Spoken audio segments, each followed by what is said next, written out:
आज हम सभी अध्ययन करेंगे हन्ना आरे के स्वतंत्रता संबंधी विचारों का और उसके विश्लेषण का। हन्ना आरे ने अपनी पुस्तक ऑन ह्यूमन कंडक्ट में विचार की स्वतंत्रता की एक नई व्याख्या प्रस्तुत की है और कहा है कि मनुष्य की गतिविधियों के 3 स्तर होते हैं। पहला होता है श्रम, लेबर, मेहनत करना। दूसरा होता है कृत्य, वर्क यानी कोई काम करना। और तीसरा होता है कार्यवाही, एक्शन यानी कोई भी क्रिया करना। उसमें सबसे निचले स्तर की जो गतिविधि है वो श्रम होती है, मेहनत, जिसके द्वारा मनुष्य अपने जीवन की भौतिक आवश्यकताओं को पूरा करने के लिए आवश्यक सुविधाएं जुटाने में लगा रहता है। दूसरा स्थान होता है कृत्य का यानी कर्म का, हमारे कार्यों का, जिसके अंतर्गत शिल्पी एवं कलाकार स्थायी महत्व की वस्तुएं बनाकर सभ्यता के निर्माण में अपना योगदान देते हैं। और सर्वोच्च स्तर की गतिविधि कार्यवाही क्या है? एक्शन, क्रिया, जो राजनीति का विषय है, क्योंकि इससे समान नागरिकों के बीच सार्वजनिक पारस्परिक क्रिया, पब्लिक इंटरेक्शन को संपन्न किया जाता है, जिसमें समान नागरिक अपनी अपनी विलक्षण प्रतिभा का परिचय देते हुए विश्व के बारे में अपने अपने दृष्टिकोण अभिव्यक्त करते हैं, अपने अपने विचारों को व्यक्त करते हैं। यह मनुष्य के जीवन का एक ऐसा सार्वजनिक क्षेत्र है जिसे आर्य ने विचार की स्वतंत्रता, फ्रीडम ऑफ थॉट का क्षेत्र कहा है, क्योंकि यहाँ प्रत्येक नागरिक कुछ न कुछ कहने और करने के लिए स्वतंत्र होता है। हन्ना आरे की ऑन ह्यूमन कंडक्ट उनके राजनीतिक चिंतन की एक महत्वपूर्ण प्रस्तुति है, एक महत्वपूर्ण कृति है, जिसमें उन्होंने मुख्य रूप से श्रम, कार्य और क्रिया के रूप में मनुष्य की गतिविधि के 3 स्तर मानते हुए निजी और सार्वजनिक क्षेत्र का निर्धारण किया। इस संदर्भ में उन्होंने और 3 बातों पर बल दिया है। वो कौन सी 3 बातें हैं जिस पर उन्होंने बल दिया है? श्रम, कार्य, कर्म एक प्रकार की मानवीय गतिविधि है, यानी मनुष्य के द्वारा ही श्रम किया जाता है, कार्य किया जाता है और कर्म किया जाता है। दूसरा है अलग अलग कर देखने की वस्तु नहीं है। तीसरा, तीनों का एक ऐसा पैमाना है जिस पर यह आधारित होता है। अर्थात आर्य का कहना है कि श्रम का तात्पर्य एक ऐसी गतिविधि से है जिसमें मनुष्य की चेतना का स्तर पशु तुल्य होता है। अगर श्रम से कोई वस्तु बचती है तो बिना किसी चेतना के प्रयास करते करते अनायास बन जाती है, और जैसे ही इसको समाप्त किया जाता है वैसे ही सभी प्रयासों का परिणाम भी तुरंत समाप्त हो जाता है। और कार्य का तात्पर्य ऐसी गतिविधि से है जो प्रयासों द्वारा अपने जीवन की जरूरतों को पूरा करने के लिए की जाती है। इस गतिविधि के दौरान मनुष्य में आत्म चेतना जागरूक हो जाती है और वह अपने आप को उस वस्तु से अलग कर पाता है, अलग देख पाता है। व्यक्ति जिस विश्व में रहता है वह वस्तुओं का विश्व है, न कि मनुष्यों का। इस गतिविधि के कारण ही मनुष्य सर्वोच्च स्थिति में नहीं पहुंच पाता और उसके संबंध बाजार के संबंध होते हैं। ये मानवीय संबंध कभी नहीं बन पाते। हन्ना आरे इन दोनों गतिविधियों को निजी क्षेत्र के अंतर्गत देखती हैं। इसके साथ ही तीसरी गतिविधि यानी कार्यवाही, एक्शन को सार्वजनिक क्षेत्र का विषय मानती हैं। वे इसे पूरी तरह से मानवीय गतिविधि कहती हैं, जो न तो चेतना विहीनता की स्थिति में होती है और न चेतनायुक्त बाजार की होती है। इसमें मनुष्य चेतनायुक्त मानवीय गतिविधि से जुड़ जाता है, इसलिए यह गतिविधि यानी कार्यवाही श्रम और कार्य से उच्च होती है। इसमें चेतना सर्वोच्च स्तर पर होती है, जबकि अन्य सभी गतिविधियों में चेतना निम्न स्तर पर होती है। हन्ना आरे कहती हैं कि मनुष्य इसमें चेतना युक्त होता है और चेतना युक्त बाजार की होती है। इसमें मनुष्य चेतना युक्त मानवीय गतिविधि से जुड़ जाता है, इसलिए यह गतिविधि कार्यवाही श्रम और कार्य से उच्च होती है। इसमें चेतना सर्वोच्च स्तर पर होती है, जबकि अन्य सभी गतिविधियों में चेतना निम्न स्तर पर होती है। गतिविधियों की इस अवधारणा के आधार पर हन्ना आरेंट मानव स्वभाव के बारे में अपनी मान्यता को स्पष्ट करती हैं। उनके अनुसार मानव स्वभाव की सबसे बड़ी विशेषता यह है कि जो उसे अन्य सब प्राणियों से अलग करती है वह है उसकी अमरत्व की अभिलाषा। उन्होंने कहा है कि वह व्यक्ति जो किसी महान कार्य की शुरुआत करके मर जाता है और उस महान कार्य के परिणाम भी देखने के लिए जीवित नहीं रह पाता, वही अमर हो जाता है, और ऐसा होना भी चाहिए।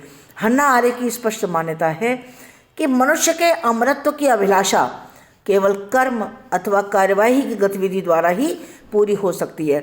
यदि मनुष्य श्रम के ही स्तर पर गतिविधियों से जुड़ा रहता है तो उसका जीवन पशुओं के जीवन से ऊपर नहीं उठ पाएगा, और यदि मनुष्य कार्य की गतिविधियों से जुड़ा है तो वह भौतिकवादी संसार में विलीन हो जाएगा।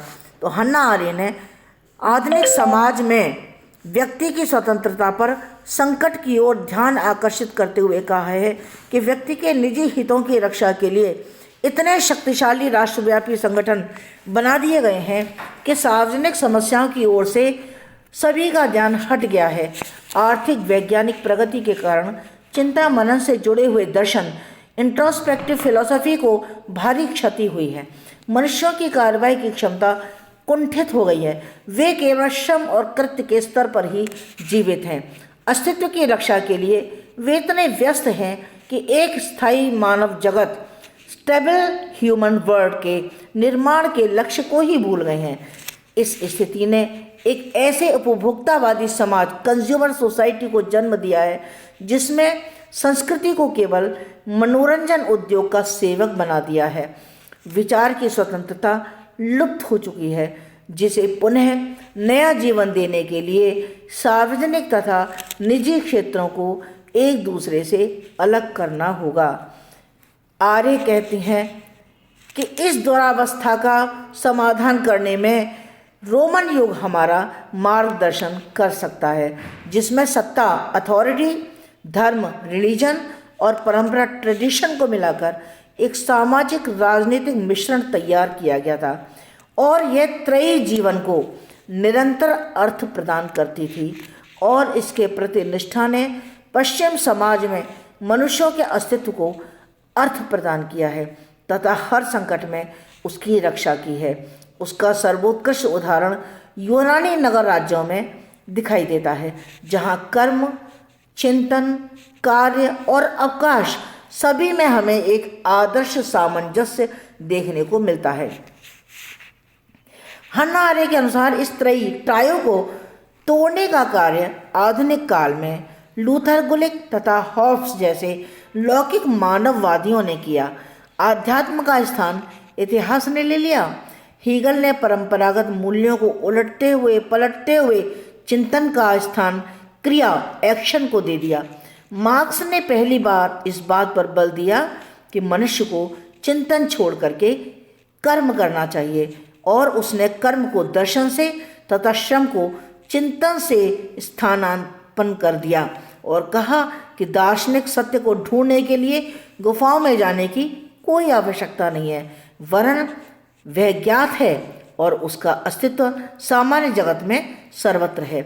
इसके लिए मनुष्य होने का परिचायक श्रम है, तर्क नहीं। उसने वर्तमान के लिए तो मनुष्य को श्रम पशु माना, परंतु भविष्य के लिए उसे स्वतंत्र मनुष्य के रूप में प्रतिष्ठित किया, जो मार्क्सवाद का सबसे प्रतिभाशाली रूप है।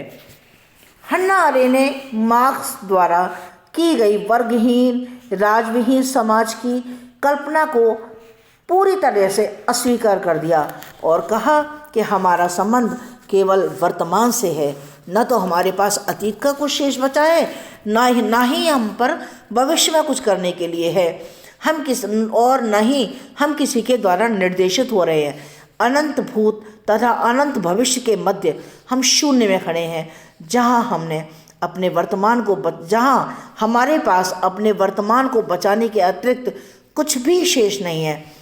इसलिए हम कोई भी निर्णय लेने के लिए स्वतंत्र हैं, क्योंकि यहाँ कुछ भी पूर्व निर्धारित नहीं है।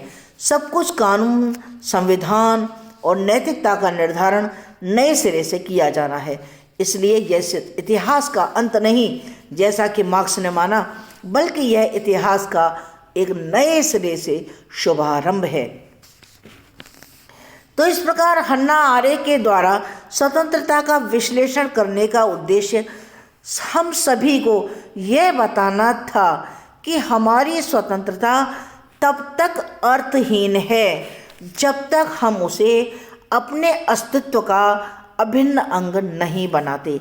हमारे अस्तित्व को जब तक जनता का समर्थन नहीं मिलता, जब तक पब्लिक का समर्थन नहीं मिलता, जब तक समाज का समर्थन नहीं मिलता, तब तक हम स्वयं को अकेला ही महसूस करते हैं। हमारा निजी जीवन रिक्त रहता है और हम हमेशा निराशा का अनुभव करते हैं। हन्ना आरेख के अनुसार वास्तविक सार्वजनिक स्वतंत्रता का रसास्वादन वे स्वप्रेरित क्रांतिकारी ही करते हैं जो अपने रोमांचपूर्ण कृत्यों के द्वारा सार्वजनिक स्वतंत्रता के लिए लड़े और कठिन परिस्थितियों में भी अडिग रहे और अपने हौसलों को बुलंद करते हुए अपने लक्ष्य को जिन्होंने प्राप्त किया। निरर्थक चिंतन से मुक्त होकर वे बिना किसी आडंबर के संपूर्ण शक्ति के साथ कर्म करते हैं। शहीदों की भांति सार्वजनिक स्वतंत्रता का उपभोग करते हैं। अपने निजी स्वार्थों के स्थान पर सार्वजनिक हितों के लिए लड़ते हुए वे अपनी वास्तविक स्वतंत्रता तथा वास्तविक स्वरूप का साक्षात्कार करते हैं। तो इस तरह से हन्ना आरेख का उद्देश्य आधुनिक विश्व में मानवीय दशा का चित्रण करना था ताकि उसके सुधार के लिए कदम उठाए जा सकें। हन्ना आरेख के स्वतंत्रता संबंधी विचारों में उनकी प्रमुख क्रियात्मक समस्या ऐसी क्रांतिकारी परिस्थितियों में आत्म साक्षात्कार के अवसर सबको उपलब्ध कराने से संबंधित है।